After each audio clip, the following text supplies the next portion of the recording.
Good morning students. In this video I am going to explain about multiplexing in computer networks. What do you mean by multiplexing?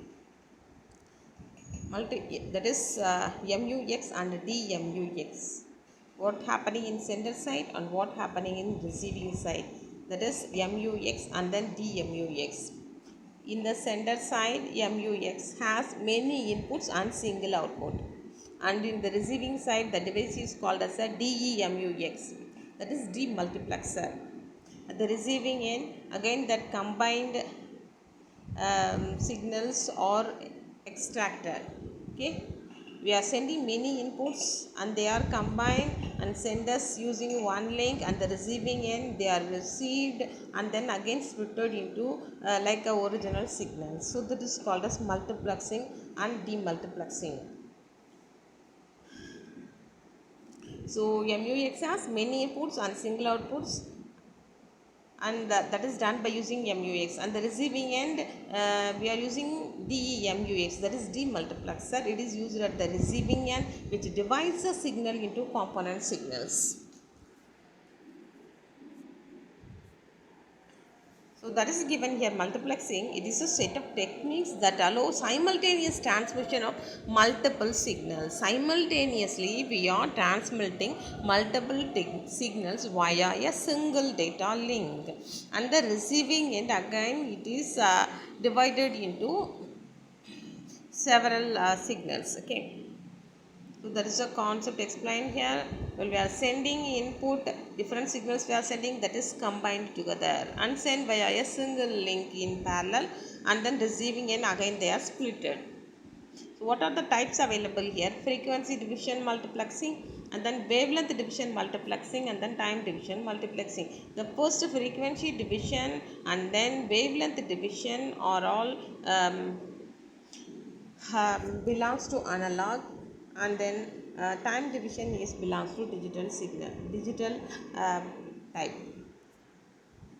Frequency division multiplexing, it is used in telephone companies and it is used for long distance connecting for multiplexing a number of voice signals. Here we are using coaxial cables. In frequency division multiplexing, it is mainly used for analog signals rather than digitals. It works by dividing the entire bandwidth. What we are doing here is we are dividing the bandwidth which is available in data source into sub channels, different channels we are splitting. Okay, and then each have different frequency. Already in the definition what we saw, when the sender side different inputs are available, so same like this here bandwidth is divided into different sub channels. So every sub channel carries different frequencies. Okay, that is we are dividing the frequency, so it is frequency division.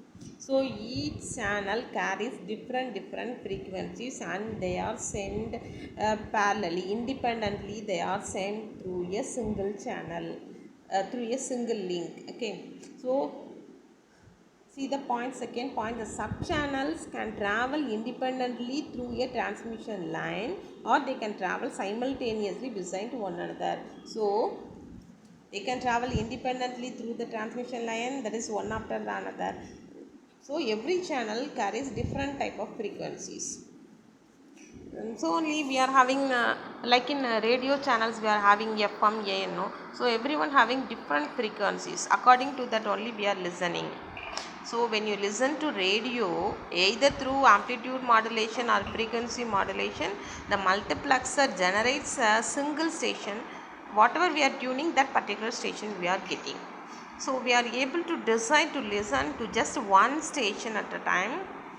So what is the reason behind that is each individual data stream is being transmitted and regulated by the provider. FDM, if it is not happening, if it is not splitted, what will happen? We will get a interference signal and they will overlap. So only they are sent using a separate line. Same like in television broadcasting also, we are listening separate data in different channels. FDM is normally transmitted through, and what we are using for transmission is coaxial cable, optical fiber, or using radio transmitter. This is a concept used in frequency division multiplexing. See different signals, that is different frequencies are we are sending. Signal 1 having different frequency, 2, 3, everyone having different frequency, and send through a communication channel within parallel. They are traveling in separate ones. Channel 1, channel 2, channel 3. At the receiving end, they are splitted and accepted, splitted and received. And then wavelength division multiplexing, it uses fiber optic cables to transmit large number of data streams. Like in a prism, what we are doing, if we send the ray, it is split into different rays. No, if we are sending a one ray, it is divided into different rays. Same like this concept we are using here. The capacity of data streams that can be sent via fiber cables. It means that wavelength division multiplexing as a popular technique for modern telecommunications. Here, transmitting through WDM is possible because it combines numerous data signals on laser beams and at different wavelengths along transmission lines, and it travels through the transmission lines, and it is similar to FDM technique. However, it operates at the infrared end of the spectrum. It using laser which is controlled by a single set of data signals, and at the receiving end of the system, the filters that direct each signal to its destination. Same like frequency division, wavelength division also, several signals are sent through using a single link, and at the receiving end they are splitted and accepted at the receiver side. At the multiplexer, each data stream being passed through the fiber cable. Here what cable we are using? Fiber cable. It has a different level of energy and translating to a different infrared wavelength. For example, once combined at the multiplexer. So multiplexer we are combining all the wavelengths, and then through a prism. Then it is transmitted through a shared fiber optic cable, and they are split again with another prism at the demultiplexer. Consider in frequency division, different frequencies are combined and sent through a single transmission medium. At the receiving end, they are splitted again and accepted. Same like this in wavelength division, we are using a prism, and by using that prism, we are combined. Again, it is sent through a link at the receiving end by using another prism. It is demultiplexed, that is splitted into different wavelengths. That is given here. That is a wavelength division multiplexing. See, here using prisms, the channels are combined as well as extracted. And then time division multiplexing, it is one kind of methods for transmitting a signal over a channel of a particular communication with separating the time edge into slants. Here a time is divided into several slants, and like a single slot is used for each message, and if you want to send a message, we have to use different slots to send that signals. See here different signals, and they are sent using different slots. They are transmitting using a single line. At the receiving end, they are splitted again. Okay, here time is divided into different slots, and we are using different slots are used for different messages, and they are transmitted. And in TDM, it differs from FDM. It uses altering patterns of transmission through a single data signal. It is a method of combining more than one independent data stream into a single data signal, and then transmitting that single data signal through a multiplexer to a demultiplexer. Mainly it is used for digital data. Telephone circuits produces analog data signals. In order for the multiplexing to work correctly, we need a codec decoder device in order to process the analog data. Mostly it is used for handle the digital data. No, so to handle that analog data, we need that codec and then decoder. The codec decoder converts the analog format to discrete time format. Once I converted the analog data to digital, the digital data is then multiplexed together using TDM. Okay, here in TDM mostly used for digital data. So to convert that analog to digital, we need that converter, that is codec decoder. By using the decoder, we are converting the analog to digital data, and then they are multiplexed using TDM. Once the data passes through the single transmission line, the demultiplexer is needed to take the data signal and send it among many devices. It is commonly used in fixed communication networks such as PSDM, public switched telephone networks. Since its initial inception, it has been developed much further. Now, what are the several divisions in time division multiplexing? That is, what are the types? That is synchronous TDM, asynchronous TDM, interleaving, and then statistical TDM. So types given here, and then synchronous TDM.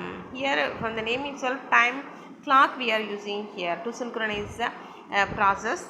The synchronous TDM, it is usefully in both analog as well as in digital. Here the connection of inputs is aligned to a frame. If there is n connection in the frame, then the frame will be separated using n slots. For every unit, each slot is assigned to every input line. Here synchronized also we are using clock. Time division means time is divided into several slots, and every slot is, we are using different messages. The speed is similar to every signal, and we are using a clock for the synchronization at both the end of the sender and receiver.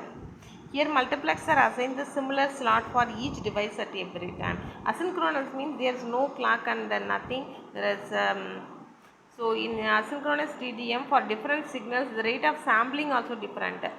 So here there is no need of general clock. If the device has nothing for transmitting, then the time is allotted to new device. If there is a data to transmit, then it will use, otherwise the time is allotted to the different device. And the design of communication, otherwise